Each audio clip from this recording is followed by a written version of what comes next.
નાણી એરફોર્સમાંથી પશુઓને બચાવવા હિન્દુ યુવા સંગઠન સહિત ગ્રામજનોએ મામલતદારને આવેદનપત્ર પાઠવ્યું. લાખણી તાલુકાના નાણી એરફોર્સમાં છેલ્લા કેટલાક સમયથી પશુઓ ફસાયેલા છે. 24 કિલોમીટરના અંતરમાં રખડતા પશુઓને ઘાસચારો અને પીવાના પાણી બંધ કરાતા નાણી સહિત આસપાસના ગ્રામ્ય વિસ્તારમાં લોકો અને જીવદયા પ્રેમીઓમાં ભારે આક્રોશ વ્યક્ત કરવામાં આવી રહ્યો છે.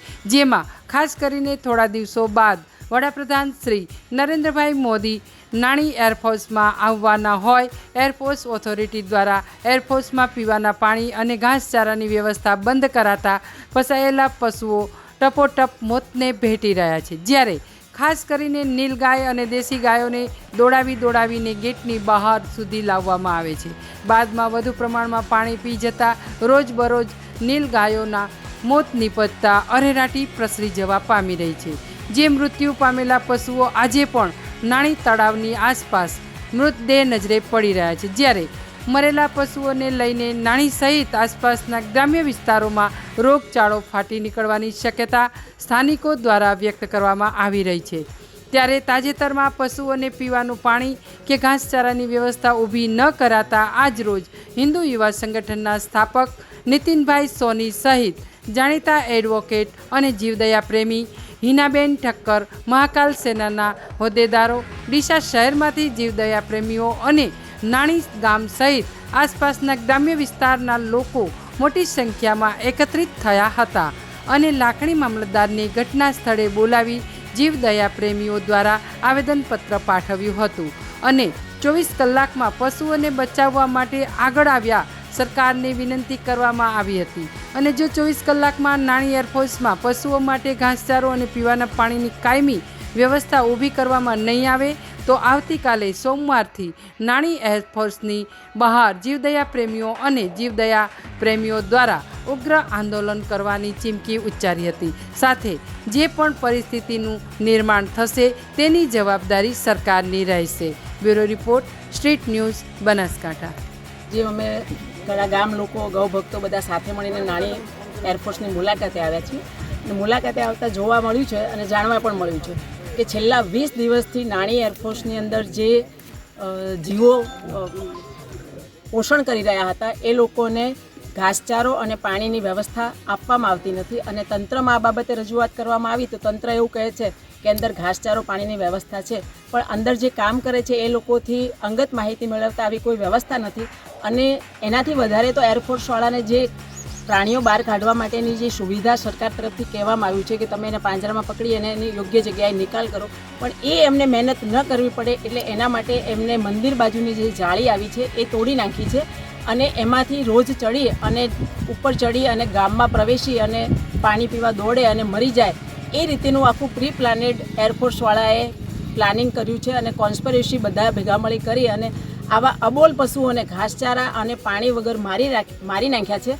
અને ચારે બાજુ આજે અમે સ્થળ ઉપર મુલાકાત લેતા તળાવ ઉપર, ખેતરોમાં, મંદિર આજુબાજુ, મંદિરની અંદર ઓછામાં ઓછા 10 થી 15 વન્યજીવો એટલે કે જે નીલગાયો છે, નીલગાયોને મરેલી હાલતમાં પડેલી જોઈ શકાય છે અને પબ્લિકનો આક્રોશ પણ જોઈ શકાય છે કારણ કે આટલા જીવો ચારે બાજુ મરેલા પડ્યા છે. એનાથી રોગચાળાઓ ફેલાવાની સંભાવના છે અને જે પાણી વગર વન્યજીવો મરી રહ્યા છે એના કારણે એ દોડતા ગામમાં આવે છે પાણીની તરસ छिपावा અને ક્યાંક ગામ લોકોને પણ અડફેટે લઈ લે છે. આજે પણ મેં સાંભળ્યું કે 2 બાઇકવાળાને અડફેટે લઈ લીધા, ક્યાંક નાના બાળકોને અડફેટમાં લઈ લે છે.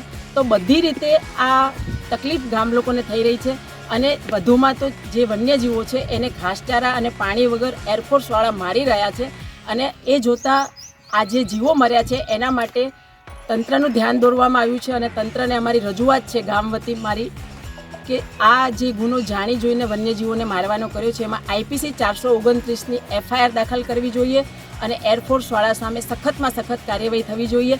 અને એમને અમે કહીએ છીએ કે તમે ઘાસચારો ન પહોંચાડી શકતા હો, પાણી ન પહોંચાડી શકતા હો તો જે ગામ લોકો પહેલાં વ્યવસ્થા કરતા હતા, ગૌભક્તો જે રીતે વ્યવસ્થા કરતા હતા એવી વ્યવસ્થા કરવાની અમને છૂટ આપો. તો કહેવામાં આવે છે કે PM મોદી 15 તારીખે આવવાના છે એટલે અમે અંદર કોઈને એન્ટ્રી ના આપીએ. તો PM મોદી વધારે છે કે પ્રાણીઓનો જીવ વધારે છે એ મારો પ્રશ્ન માર્ક બને છે. તો આ વાત મીડિયાવાળાને વિનંતી છે કે PM મોદી સુધી પહોંચાડે અને PM મોદીને કહો કે આપ આવો એની સામે બિલકુલ વાંધો નથી, પણ તમારા આવવાના કારણે જીવોની હત્યા કરાવો એ વ્યાજબી નથી. બોલો. ગામ નાણી, મારું નામ કોનાભાઈ રબારી, કોનાભાઈ મેવાભાઈ. અમારા એરપોર્ટ નાણી આવેલું, એમના એરપોર્ટની અંદર નીલ ગાયું 10, 15થી 20 ગાયો મરી છે. બધા ગૌ ભક્તિ બધા આવી અને અમારા પણ આપણને નક્કી કર્યું છે કે આ ગાયો મરે છે. ઘાસ સારા, પાણી, કોઈ એરપોર્ટમાં સગવડ છે નહીં.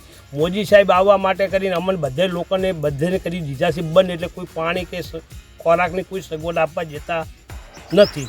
એના માટે ગાયો તરસી ભૂસી મરી અને આજે કુદાડી અને ગાયો મરે છે. એના માટે બે હાથ બોલું. નાણી એરફોર્સમાં ઘણા સમયથી અસંખ્ય પશુઓ અબોલ જીવો છે, જેમના માટે ઘાસ પાણીની વ્યવસ્થા અમે પહેલાં કરતા હતા. પણ અત્યારે પીએમ સાહેબ આવવાના છે ત્યારથી 10 દિવસથી પાણી અને ઘાસચારો બિલકુલ બંધ કરી દીધો છે. જેથી આજે અમે નાણીના ગામ લોકોને અમે મુલાકાત કરી અને એના પછી એક નિર્ણય લીધો છે કે જો આવતીકાલ સવાર 11 વાગ્યા સુધી ઘાસ કે પાણીની સગવડ નહીં થાય તો અમે એરફોર્સની બહાર બેસી અને ધરણા કરશું અને ભૂખ હડતાલ કરશું, જેની સરકાર નોંધ લે. આજે હું નાણી ગામના એક નાગરિક તરીકે વિનંતી કરું છું કે અહીંયા આવેલું નાણી એરપોર્ટ સ્ટેશનની અંદર જે નીલ ગાય અને જે દેશી ગાય છે, 10 દિવસથી એરપોર્ટ સ્ટેશનની અંદર જે અમુક કાર્યવાહી ચાલી રહી છે, અમુક દિવાલ તોડીને અમુક લીલ ગાય આવે ભૂખીને તરસી અને ગામની અંદર જે પાણી પીવે છે, પાણી પીવાથી અમુક મૃત્યુ પામે છે, જેમને મામલતદાર સાહેબે પણ નોંધ લીધી લાઈવ લોકેશનની અંદર. અને સાથે સાથે દરેક નાની ગામજનો પણ અહીંયા હાજર રહ્યા અને મામલતદાર સાહેબને જે આવેદનપત્ર આપ્યું, જો આનો નિકાલ નહીં આવે તો કાલે સવારે 11 વાગે અમે નાણી એરપોર્ટ સ્ટેશનના ગેટ નંબર 19 અને ગેટ નંબર 1ની અંદર અમે ભૂખ હડતાલ ઉપર ઉતરીશું, જેની સર્વે સરકારશ્રીને પણ નોંધ લેવી અને આવેદનપત્ર આજ રોજ મામલતદારશ્રીને નાણી ગામ તેમજ બીજા અન્ય ગામ ઝાકોલના કમોડાના ગામજનોએ એમની ઉપસ્થિતિમાં આવેદનપત્ર આપેલું છે.